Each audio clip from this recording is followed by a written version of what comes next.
In university, I studied human resources and leadership and management. So I went through a lot of courses that had to do with a lot of general type of roles when it comes to HR. But my university didn't do a really good job of diving into the different types of fields that you can see in HR and basically how to get experience within those roles. So I wanted to create a channel that puts all of my knowledge from human resources and everything that I went through in order to find a job in one pretty little place for you guys who are interested in human resources. So today we're going to discuss the different roles that you can find in human resources and that you may be interested in. The one role that we all kind of know about is the generalist role. This is someone who works with a company in order to fine-tune different roles that the company needs and actually write job descriptions. Then they will go ahead, put them online, or do online networking events or in-person networking events, depending on what is needed and what the resources are, and then find good candidates for the job. Then they're going to comb through those resumes, find those good candidates, and actually set up interviews. Some of the interviews are going to be with the HR professional, sometimes it's going to be with the managers for those specific roles, but in general, the HR person is going to be that person in between the company and then all of the employees or the potential candidates. After that, when it's been decided who's going to get hired, HR is there to help basically the employee throughout the entire onboarding process and their whole life with that company. So this means helping them set them up for success, letting them know what exactly is expected of them, letting them know who they can turn to if there are any issues, because things always come up. So you need someone who's good in human resources, who cares and comes from a good place to be there to support the employees and to help be that middleman, basically. There's this bad misconception that human resources is just about being a babysitter between employees in the company or being a referee, and that's actually not true. If you're interested in human resources and you're coming from a good place, you can be phenomenal in this field and you could be great at being a generalist. This also will involve doing terminations, and that can be really difficult. But it could also involve doing exit interviews with employees who have decided to move on from this position and who have found something else for personal development and growth, and that's fantastic. So this position has a whole lot of things that you could be doing in this general role. And so day-to-day basically is never the same. You're not really going to get very bored with a generalist role, but you're not going to really dive into specialties either. So I personally am more of a specialty person. I want to dive into something and learn a lot about it so I can support employees and companies in a very specific way. That's where my personal preference is.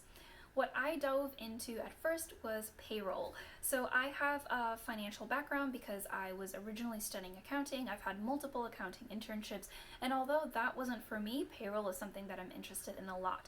So it was easy for me to get a payroll position to begin with, as I had experience and I went into an entry-level position. Payroll doesn't have to be difficult math. A lot of the times it's basically getting the information that is needed timesheet wise, making sure that you are compliant with minimum wages and with different types of benefits when it comes to the hours like overtime, double time, all that jazz. Payroll is its own little thing. Then you can also go into workers' compensation. This is the second thing that I dove into because my company is fantastic with allowing me to test out different fields and see what I'm really interested in and find what I want to grow with. So they needed some help with workers' comp. I jumped in that opportunity, and workers' comp is kind of like nurses and doctors in the sense that they're always going to be needed. I mean, HR is always going to be needed as well, but workers' comp, people are always going to get hurt. It is what it is. Accidents happen, and workers' comp is there to help the employee get the benefits they have after being injured. I think, again, this is a role that has a lot of negative ideas around it, that workers' compensation HR employees are there to kind of not allow employees to get a lot of benefits or to take care of the company so they don't have to pay, but that's not true. Workers' comp asks for a lot of details, and I think this is where this misconception comes from. Everything has to be documented in HR in general, but when it comes to workers' comp, these are accidents, so we want to make sure that we prevent them for the future so no one gets hurt. No one wants to get hurt. in a job. So in general, we don't want people to get hurt. So we want to have as much documents as possible that explain what had happened in order to prevent it for the future. A lot of the times, this is also working with insurance companies or with the injured employees, possibly even with the doctors or clinics that an employee has been to. So, again, just putting a lot of documentation together. The next role that you can go into with human resources is recruitment. And I have multiple friends that have gone into recruitment who don't have any formal education in HR. And there's a lot of stepping stones in this in order to be able to improve your career. And again, recruitment in itself has a lot of different things that you can do. I love working with staffing companies because I think that they help a lot of people get hired on and help them get benefits. That may be difficult, for other companies to do. So there's also, again, this bad idea that staffing companies will take more money away from the employees, and that's not true. I don't know where all this negativity is coming from, but it's not true. Recruiting can be done in a lot of different ways depending on the company that you work for. But sometimes there's this idea that you could be like a headhunter where you are looking for a specific person for one specific job. Sometimes it's mass recruiting. Make sure that you have all these networking events so you can hire on a bunch of people. I know Intel does mass recruiting, I think maybe once a year or something like that, in order to get a lot of new engineers or new software developers from university to get them hired on right away. You can do training and development for really large corporations, or you can specifically go into one role and help figure out what is wrong with the training. There's a lot of data and analyzation that comes with training and development because as an HR professional that does this, you need to know exactly what the job role is, what the necessary skills are, and what you are currently working with and what you need to find. So there's a whole lot of analyzation that goes on with training and development. It's not just sitting there watching videos. I hate when you sit there and just watch videos.